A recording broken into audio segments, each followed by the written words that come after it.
Silakan Pak. Ya, saya agak aneh ya, agak terkejut ketika mendengar istilah Keharingan, Sundawitan ini kemudian didefinisikan sebagai agama atau dikelompokkan sebagai agama. Karena? Karena setahu kita itu adalah aliran kepercayaan dan sudah dicatat dalam Direktorat Kepercayaan yang ada di Departemen Pendidikan dan Kebudayaan. Itu masuk dalam kebudayaan. Jadi local wisdom di Indonesia memang sangat banyak gitu. Sekarang definisi agama memang berbeda-beda. Saya kira Pak Ulil dan yang lain-lain akademisi semua juga sepakat. Yang disebut dengan agama itu adalah bukan hanya sekedar tuntunan hidup seperti tadi dikatakan Mbak Dewi, tapi juga yang berdasarkan panduan nilai-nilai yang transenden, ya berdasarkan wahyu, kitab suci, ada nabinya, ada rasulnya, sebagainya. Local wisdom di mana-mana ada. Barangkali kaum muslim atau yang juga beragama Katolik ya, Pak Arswendo juga di masing daerah-daerah juga memiliki kearifan lokal yang memang menjadi ciri khas masing-masing daerah gitu. Nah, apakah lalu kemudian kita ingin meleburkan, menyatukan semua ini disebutkan sebagai agama? Tentu saja tidak semudah itu. Nanti perlu ada, makanya peraturan, ada kesepakatan. Apakah mau dicantumkan kolom agama itu sendiri, lalu di bawahnya ada aliran kepercayaan, gitu. Saya kira. Jadi agama itu yang tetap paling 6. Tetap. Agama 6 itu baru ditulis kecil. Kalau menurut bahasa agama itu irtikab akhafud dororen. Jadi madarat di antara dua madarat yang paling ringan itu adalah seperti itu. Tapi kalau mengatakan agama dengan agama cuma disampurkan sama atau semua agama dalam kolom itu kemudian dihapuskan semua, tidak, ini malah madaratnya jauh lebih besar. Enggak, saya cuma per definisi aja supaya kita ngomongin bahwa agama tadi harus ada kitabnya, ada ini. Ini dari segi budaya Semit yang melahirkan ini sehingga itu dianut di Yahudi, Kristen, kemudian Islam. Artinya yang tidak mengenal budaya Semit ini bisa saja punya definisi yang berbeda. Nah, sekarang kembali ke KTP tadi, boleh ada. Yang dianggap pokok adalah ditulis supaya tidak agama hilangkan saja. Enggak harus hilangkan, tapi ya ditulis lah apa aja. Saya hanya bertanya, apa sih susahnya? Misalnya agama, strip kepercayaan, nulis tadi apa Mbak? Sunda, Wiwitan. Apa sulitnya sih? Karena yang pokok-pokok, kalau dianggap pokok, nama Dewi, mertuanya siapa? Ditulis itu. Nah, itu jangan kalau bisa. Siapa tahu dia bisa. Berubah mertuanya gimana?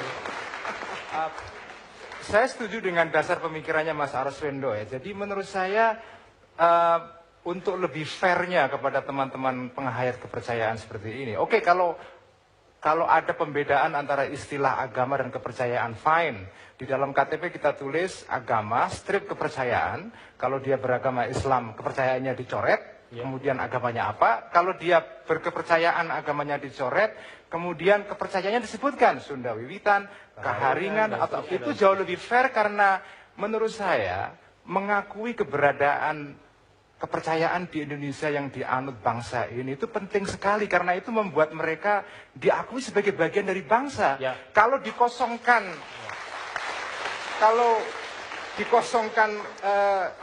kolomnya itu seolah-olah kami ini kok warga negara kelas 2. Kok outcast, kita ini nggak diakui. Silakan ditanggapi. Saya ingin menambahkan begini.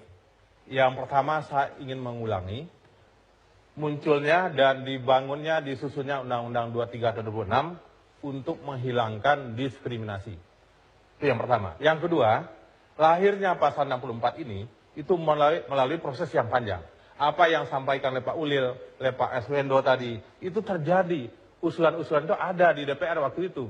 Sehingga antara anggota DPR di Komisi 2 waktu itu tidak sama pendapatnya. Itu hal yang wajar. Nah, karena tidak sama pendapatnya, sempat diundang ya Pak Jeduli, diundanglah pemuka-pemuka penghayat, diundanglah pemuka-pemuka agama yang waktu itu yang lainnya. Pada waktu itu baru disimpulkan. Ada juga yang mengatakan kami memang tidak perlu diakui sebagai agama. Oleh karena itu ada juga yang Pak Ulil waktu itu berpendapat gimana kalau agama garis miring kepercayaan. Mbak Dewi waktu itu diundang nggak? Sekarang begini, kenapa sebetulnya kan itu hak sangat privat, negara wajib melindungi. Kenapa seolah-olah selalu setiap kelompok yang lemah harus berjuang dengan sekuat tenaga dulu baru diakui, tanpa sebetulnya harusnya ada kesadaran dari negara. Dan ketika misalnya tadi kami digolongkan sebagai aliran kepercayaan oleh kelompok agama, sebenarnya boleh juga dong ketika kami juga mengatakan bahwa agama itu sebetulnya aliran kepercayaan. Mengapa demikian? Karena mereka juga aliran kepercayaan yang mengalir dari Timur Tengah, dari Romawi, seperti itu. Nah, tetapi permasalahannya justru bagi kami adalah bagaimana ini kita sebagai bangsa menghargai kebinekaan. Ketika tidak ada diskriminasi, baiknya pengelolaan kewenangan juga diperbaiki. Gitu. Apa sih dampak buruknya Pak misalnya kalau misalnya ada dalam perdebatan dalam wacana ketika pembahasan undang-undang itu?